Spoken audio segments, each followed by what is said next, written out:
Hopefully this is not a foreshadowing into how the leak investigation is going to go.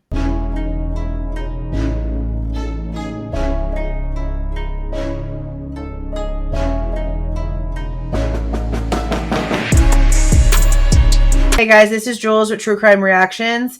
Disclaimer, everything stated in this video is my opinion and my opinion only. And just like everything else in these cases we discuss here on this channel, everything is alleged. Okay, so you guys remember this video. This video came out and everyone was trying to figure out who inside the jail system took this video, which jail it was at, because there were a few different jails that Bryan Kohberger has been at as he has gone through the system, from being arrested in Pennsylvania, being transferred into Moscow, Idaho, or Latah County, being transferred then over to Ada County, and now being in the prison system. Everyone started putting out statements saying, hey, it wasn't our guys, hey, it wasn't us, and it's been sort of quiet. But as of the time that I'm recording this, October 9th, 2025, there is an update, and it looks like they know who did it, but they're not going to do anything about it. The title says it all. Kohberger prison video leaker identified, but won't face criminal charges. No criminal charges will be filed against the corrections officer suspected of recording and releasing prison security footage of Bryan Kohberger, the man serving life in prison for killing 4 University of Idaho students, state police told the Idaho Statesman. So this information is coming from ISP. Prison officials in the Idaho State Police concluded their investigation into the leak of the video, which the state prison system said last month was determined to be authentic. Yeah, there was a lot of question into whether it was AI or not, but then again, we started getting statements and then we were told, yeah, this is real, and yeah, it was here. So yeah, we've been waiting on an update. It was also in clear violation of Idaho Department of Correction policy, again, against the rules. After the footage made its way online in August, prison leadership committed to finding the person and holding them accountable, including with termination and potentially criminal prosecution. Investigators said they believe they settled on the male IDOC worker responsible, but even if the prison system strictly prohibits filming a security video feed, it was found the action did not rise to the level of breaking state or federal law. The employee quit their job with the state prison system before he could be fired, probably because he got a big fat check. Let's be so serious. He has now resigned, and there is no criminal violation we can charge him with. This video does not fall under the definition of contraband.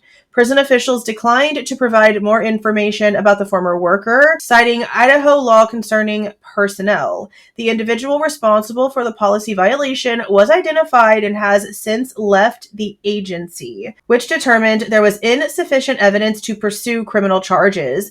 We remain committed to upholding the highest standards of conduct and will continue to enforce all policies, blah, blah, blah, blah, blah, blah. Obviously, you're not. So why are you even trying to gaslight us with these sentences? It goes on to say that a Boise-based criminal defense attorney named Edwina L. Cox came out and said that she thinks criminal charges could have applied to the corrections officer for possibly bringing a cell phone into a secure prison facility without permission. With some limited exceptions for command-level staff, including wardens and chiefs, IDOC's standard procedures restrict staff and contractors from bringing cell phones into the prison without prior written approval. Yeah, but we know what they do to sneak them things in there.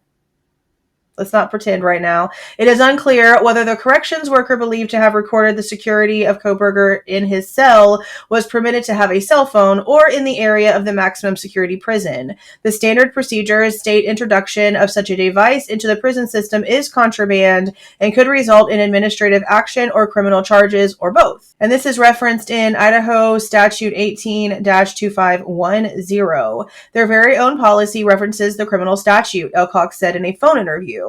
I think they could make a case for this if they wanted, and if you weren't authorized to have it, you were told you could be prosecuted, and this is what you did.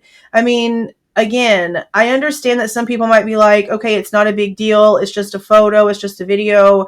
I know especially a lot of people that are complete, what you would say, guilters, don't care about this. They love that all these crazy things happen. They just get all like weird and giddy whenever stuff like this happens. It's real strange. But if there's a rule and a rule is broken, then where is the accountability? Again, we are seeing this when it comes to the University of Idaho frat fight situation where a frat member and a DoorDash driver got into an argument, got into a fight.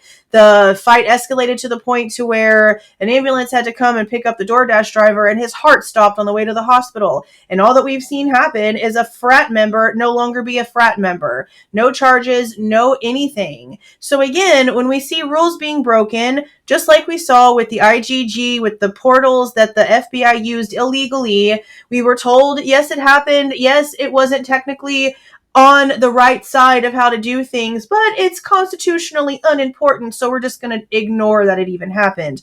That's legitimately what happened in this situation. That's not an exaggeration.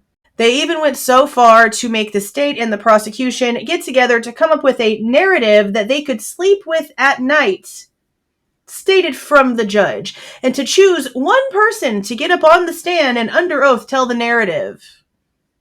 We've talked about that in length when it comes to the Idaho student murder case, so there's no reason to continue it here in this video. If you know, you know. If you don't, there's videos. Because again, we are seeing no standards actually being upheld, and there being literally no accountability whatsoever, not even slaps on the wrist at this point.